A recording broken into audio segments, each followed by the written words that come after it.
मैं 13 साल की उम्र में जब था तो मेरे कुछ मित्र थे और उनके साथ में मैं वो जैसा किया करते थे वैसा ही मैं कार्य करता था। जैसे वो जुआ खेलते थे, जैसे वो विवाद करते थे, वैसा ही मेरा भी कार्य उनके साथ में था।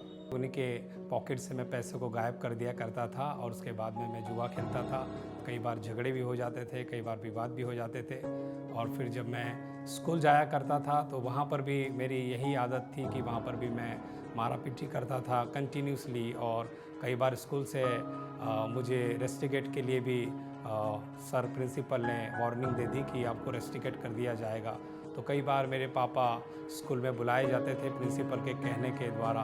कई बार गौतम के माता पिता ने उन्हें समझाने की कोशिश की, लेकिन उन्होंने कभी सुना नहीं। मैं सुनता था और उनको हाँ कहता था, लेकिन उसके बाद में मैं अपनी ही मर्जी के अनुसार अपने कार्य को करता था। थोड़ी समय के लिए उनके शब्द मुझे थोड़े से अच्छे भी लगते थे, लेकिन उसके बाद में जब मित्र मुझे मिलते, वो माहौल मुझे मिलता था, तो मैं फिर उस माहौल के हिसाब से मैं ढल जाता था और मेरे मम्मी पापा की वो बातें मुझे फिर स्मरण भी नहीं आती थी। उनकी जिंदगी का ये तूफान उनकी पढ़ाई पर असर डालने लगा, जिससे वो अंदर से परेशान रहने लगे। बार बार मैं कोशिश कर रहा था, लेकिन मुझे कुछ समझ में नहीं आता था पढ़ाई। इस कारण से धीरे धीरे जो मुझे बेसिकली जो चीज़ स्टडी के लिए होना चाहिए वो मेरे पास में नहीं रही और इसी प्रकार से मैं नाराज़ भी रहने लगा। मुझे ये डर सताता था कि यदि मैं पढ़ाई नहीं करूँगा तो मैं फ़ेल हो जाऊँगा और फेल होने के बाद में कई लोग मेरा मजाक उड़ाएंगे, कई लोग मेरी हंसी उड़ाएंगे। इस प्रकार से मेरे मन के अंदर में ये विचार चलते रहते थे। माता पिता ने सोचा कि उन्हें दूसरे शहर भेजने से कुछ बदल जाएगा,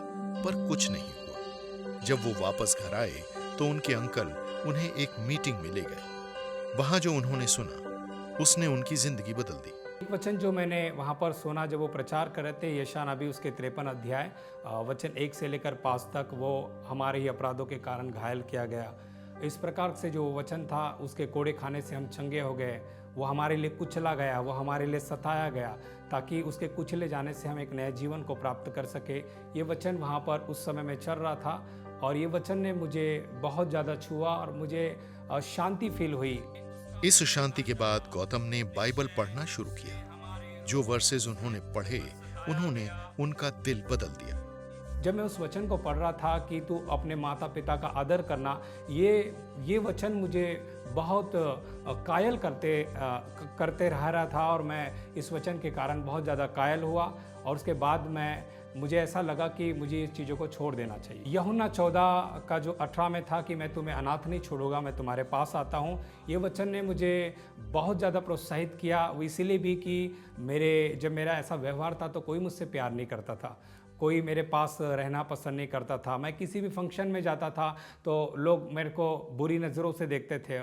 जल्दी ही गौतम ने अपनी जिंदगी यीशु को दे दी और उनकी मदद और मेहनत से अपनी पढ़ाई में भी सफल हो गए। और मैंने पवित्र आत्मा की सामत पाया तो मुझे पवित्र आत्मा ने पुश करा कि मैं पढ़ाई करूं अच्छे से, और एकदम से पढ़ाई के प्रति जो मेरा लगाव है वो बहुत ज़्यादा बढ़ गया। मैं स्टडी करने लगा, मेहनत करने लगा। इसी प्रकार मैंने अपनी 12th की पढ़ाई को पास किया।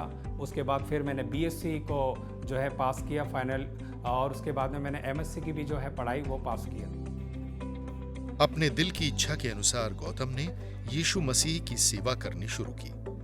आज वो यीशु का शुक्रिया करते हैं कि जो जिंदगी अंधेरे में थी अब उनकी रोशनी से भर गई है। एक अंधकार से भरी हुई जिंदगी को उसने रोशनी में बदल दिया, जो कि स्वयं रोशनी है, और उसने हमें भी रोशनी में लाया। और मेरी लाइफ को, जो कि लोग कहते थे कभी नहीं बदल सकता, कभी नहीं सुधरेगा, ये इसकी मृत्यु हो जाएगी, बहुत सारे लोगों ने इस प्रकार के तर्क वितर्क कहे, लेकिन प्रभु यीशु मसीह ने मेरे जीवन को एक ही पल में बदल दिया। इसीलिए मैं लाखों कोटि परमेश्वर को हृदय की गहराई से धन्यवाद देता हूँ।